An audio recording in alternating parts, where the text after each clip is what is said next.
नमस्कार दोस्तों, एक बार फिर से आप सभी का स्वागत इस्तकबाल करता हूं हमारे इस नए वीडियो में। राहुल गांधी को पहले कहा जा रहा था पप्पू हैं, देशद्रोही हैं, गद्दार हैं, विदेशी मां की औलाद हैं, और अब मोदी के मंत्री से लेकर योगी के मंत्री तक कह रहे हैं कि राहुल गांधी देश के नंबर 1 आतंकवादी हैं। पहले केंद्रीय मंत्री रवनीत बिट्टू ने कहा कि राहुल गांधी नंबर 1 आतंकवादी हैं, और अब उत्तर प्रदेश के मंत्री रघुराज सिंह ने भी वही बयान दोहरा दिया। बड़ा सवाल, इतना धमकी देने के बाद भी आखिर इन लोगों पर कार्रवाई क्यों नहीं हो रही है? इससे पहले कहा गया था कि राहुल गांधी का जीभ लेकर आओ, 11 लाख रुपए का इनाम। उससे पहले कहा गया था कि राहुल सुधर जा, तेरा वही हाल होगा जो तेरी दादी का हुआ था। इसी मुद्दे पर बातचीत करेंगे। हमारे साथ हैं सीनियर एडवोकेट महमूद प्राचा जी। प्राचा जी, बहुत स्वागत आपका। सर, देश में हो क्या रहा है? राहुल गांधी को नेता प्रतिपक्ष को आतंकवादी कहा जा रहा है, गद्दार, देशद्रोही, सब जायज़ है? नहीं, जायज़ इसलिए है कि देखिए, एक तरीके से ये राहुल गांधी की तारीफ़ करने पे मुझे मजबूर कर रही है ये बात कि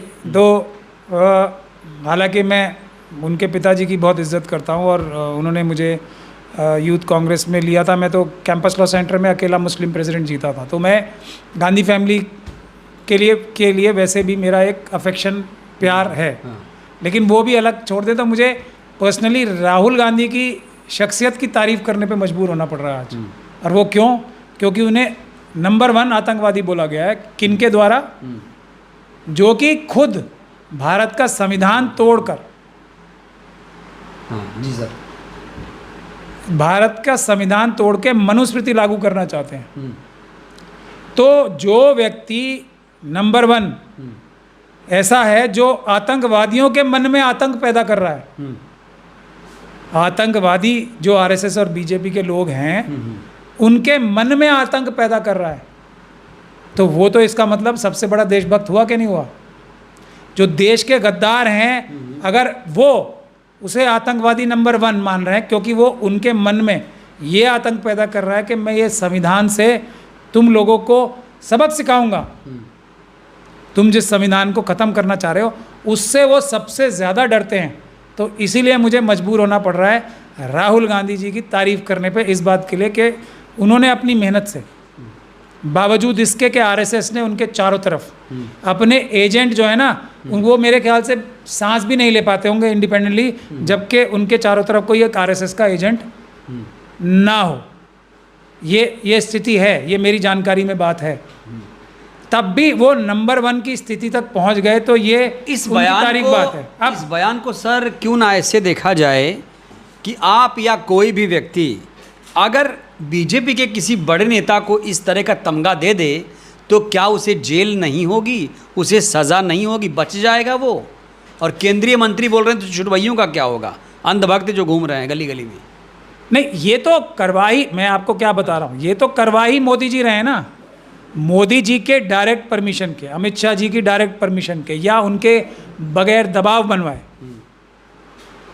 कोई ये बात बोलेगा? ये तो जो आरएसएस, मोहन भागवत जी, अमित शाह जी, मोदी जी, ये सब लोग बैठ के अपने कार्यकर्ताओं की जिम्मेदारी लगाते हैं और उनसे ये बातें कहलवाते हैं। तो अब जिन्होंने कार्रवाई करनी है वही तो करवा रहे हैं, तो इसमें कार्रवाई होने का तो सवाल ही नहीं है ना। जब तो ये पूरे देश में इतनी सारी आतंकवादी गतिविधियां, संसद में भी कहा गया था, याद होगा आपको, रमेश बिधोड़ी ने क्या कुछ नहीं कहा था, नई संसद में कहा था। क्या वो परंपरा वैसे चलती रहेगी? चलती रहेगी, क्योंकि देखिए तब भी जो हमारे सांसद महोदय थे जिन्हें कानूनी और संवैधानिक मुंह तोड़ जवाब देना था, कानूनी और संवैधानिक, वो रोने लगे। तो इस रोने से एक कितने हौसले बढ़े इन सारे आतंकवादियों के जो कि आरएसएस और बीजेपी के मेंबर हैं। तो ये भी कई वजूहात हैं। फिर राहुल गांधी जी ने वहाँ भी जाके उनके आंसू पोंछे, तो इसलिए भी उन्हें चिढ़ मची होगी कि भाई हमने एक आदमी को डराया था और वो इतना बड़ा नेता भी है, उसको हमने चूहा बना के रुला दिया। तो ये राहुल गांधी जाके उसके आंसू पोंछने चले गए, उसको हौसला दे रहे हैं। तो ये भी एक नफ़रत, और ये भी एक नफ़रत राहुल गांधी के प्रति करने की उनकी एक वजह है। लेकिन मैं आपको ये बता रहा हूँ कि क्यों ये डायरेक्ट मोदी जी, अमित शाह जी और मोहन भागवत जी करा रहे हैं, उसका मैं आपको सबसे बड़ा एग्जाम्पल देता हूँ। सबूत दिखाइए सर, आप सबूत। ये आप अच्छी बात पूछते हो। एक हैं तरविंदर सिंह जी मारवा, ठीक ठीक, उनकी राजा राहुल, मैं कह रहा हूँ ना, मैं उनका बैकग्राउंड बता रहा हूँ, क्योंकि वो और मैं साथ साथ यूथ कांग्रेस में थे। रमेश चन्नीदला जी उस वक्त प्रेसिडेंट थे, राहुल गांधी जी ने मुझे, राजीव गांधी जी ने वहीं उसी जगह मुझे सबसे छोटी उम्र वाले बच्चे को, जो कि जब NSUI में जाने लायक था, मुझे यूथ कांग्रेस में लीगल सेल का चेयरमैन बनाया था। इसलिए मैं राहुल गांधी जी के लिए आज तक ऋणी हूँ। ठीक है, फर्स्ट ब्रेक लाइफ का दे कोई तो उसको भूल नहीं सकते। ठीक, तो ये तरविंदर सिंह जी मारवा, इनके पास सिक्योरिटी थी, इनकी कोई हैसियत और औकात नहीं है बिल्कुल भी। अगर ये बूटा सिंह जी के एक कार्यकर्ता ना होते और वो इनको राजीव गांधी जी से ना मिलवाते और राजीव गांधी जी की दिन रात तारीफ करते, ये नहीं थकते थे।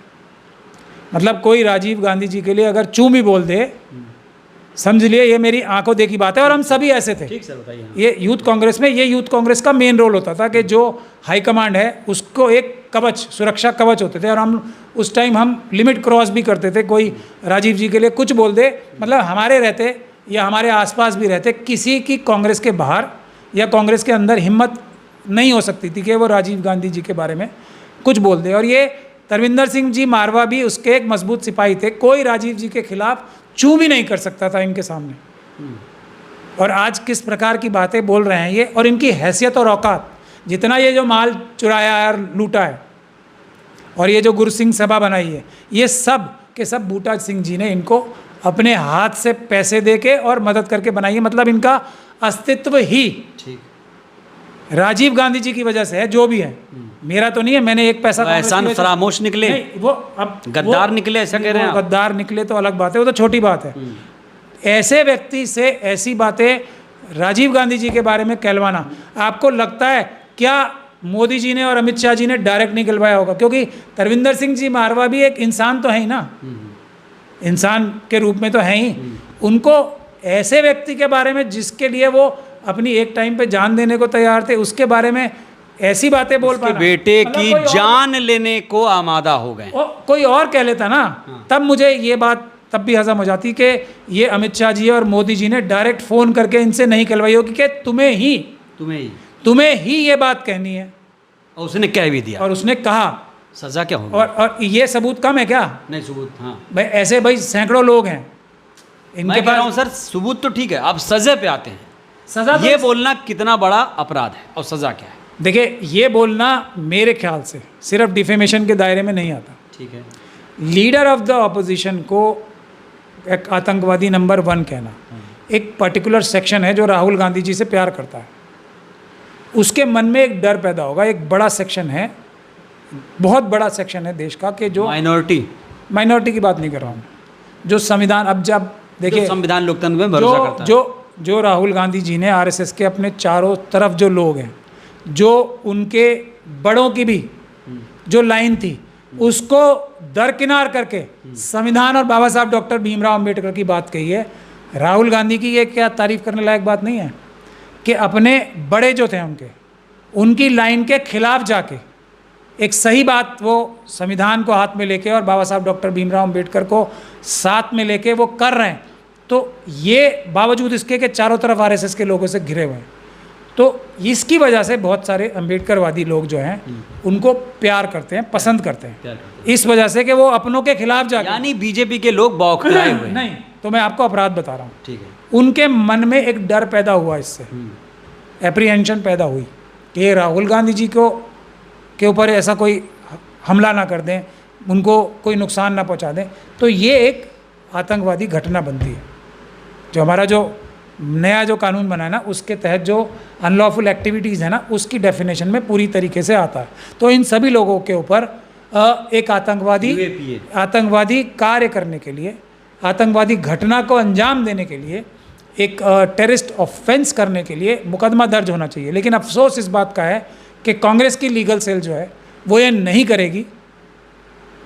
क्यों नहीं करेगी? आज मैं बताऊं आपको, आज प्रदर्शन हुआ IYC के सामने और जूते चप्पल सी एक पिटाई भी की गई है पोस्टर पे। नहीं, मैं तो अपना समय याद करता हूँ।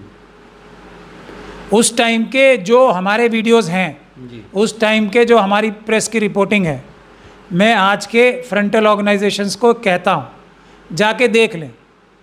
राजीव जी के बारे में जो लोग बोलते थे, हम लोग फ्रंटल ऑर्गेनाइजेशंस के लोग क्या करते थे, सोनिया जी के बारे में जो लोगों ने एक तरीके से उनका इस्तीफ़ा मांगा था, हमने उनके साथ क्या व्यवहार किया था, वो सीख लें। एक एग्जाम्पल दीजिए, मैं नाम लेके बोलूँगा।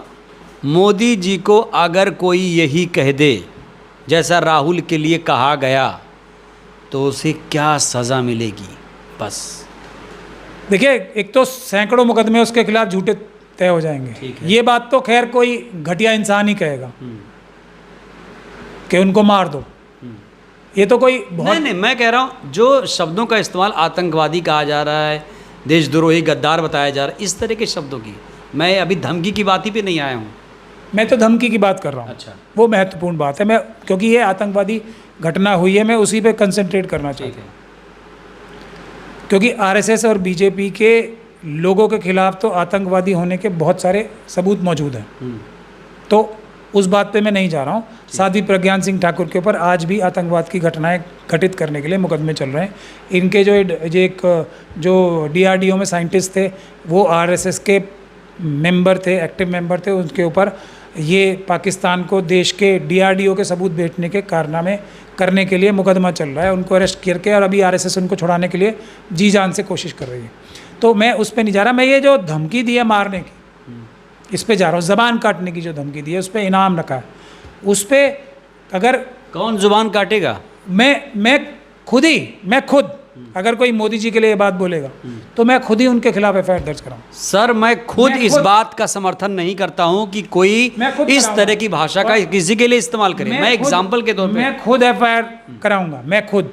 और आरएसएस और जो दिल्ली पुलिस और दूसरी पुलिस है, वो स्वयं उसको अभी तक अरेस्ट करके, वो तो इस बात के लिए अरेस्ट कर लेते हैं। चलिए, मोदी जी के लिए तो आप कह रहे हैं कि जाएं। कराऊंगा अगर कोई उनकी हत्या। एक सेकंड, आपने मोदी जी के लिए तो कह दिया। मोदी जी को बेईमान कहेगा कोई, उसको जेल भेज देंगे। सर, जैसे आपने जज्बाती हो गए, कहा कि मोदी जी के लिए करेंगे, तो आप जाएंगे, सड़क पर जाएंगे, एफआईआर कराएंगे। राहुल जी के लिए आप जाएंगे क्या? कोई आप केस लड़ेंगे, एफआईआर कराएंगे? क्योंकि आपने कहा मैं ऋणी हूँ। अगर ये कांग्रेसी सारे मिलके अपने आरएसएस के जो एजेंट्स इनके अंदर घर में घुसे हुए हैं, उनसे दब गए और ये काम नहीं करा पाए, तो मैं खुद कराऊंगा। ये मैं वादा करता हूँ, इस बात पे मैं कराऊंगा। लेकिन इस पर सर आखिरी सवाल, ये जो हो रही है घटनाएं, जीप काट दूंगा, दादी की तरह हश्र हो जाएगा और आतंकवादी हो, अगर कांग्रेस, कब तक ये बयान जारी रहेगा? कब खत्म होगा ये सब? मैं इसको खत्म कराऊंगा। अगर ये कांग्रेस पार्टी फेल हो गई, अपने उस परिवार को जिसने इतनी कुर्बानियां दी हैं, उनको उनकी प्रॉपर कानूनी हिफाजत करने में नाकाम हो गए, तो ये राजीव जी के लिए मैं अपनी जिम्मेदारी समझता हूँ। राजीव जी के लिए मैं करूँगा इस काम को, और मैं इलाज करूँगा इन सारे आतंकवादियों का जो राहुल गांधी जी को मारने और उनकी ज़बान काटने की जुर्रत करने के लिए बोलने की जुर्रत कर रहे हैं। मैं सिखाऊंगा सबको। चलिए, बहुत बहुत धन्यवाद। तो सर ने साफ तौर से कह दिया कि ये इलीगल है, असंवैधानिक है, अलोकतांत्रिक है, और ये सब कहीं ना कहीं सत्ताधारी पार्टी के इशारे पर हो रहा है। एक बात जाहिर भी हो रही है कि जो लोग ऐसे बयान दे रहे हैं वो बीजेपी से ही ताल्लुक़ रख रहे हैं।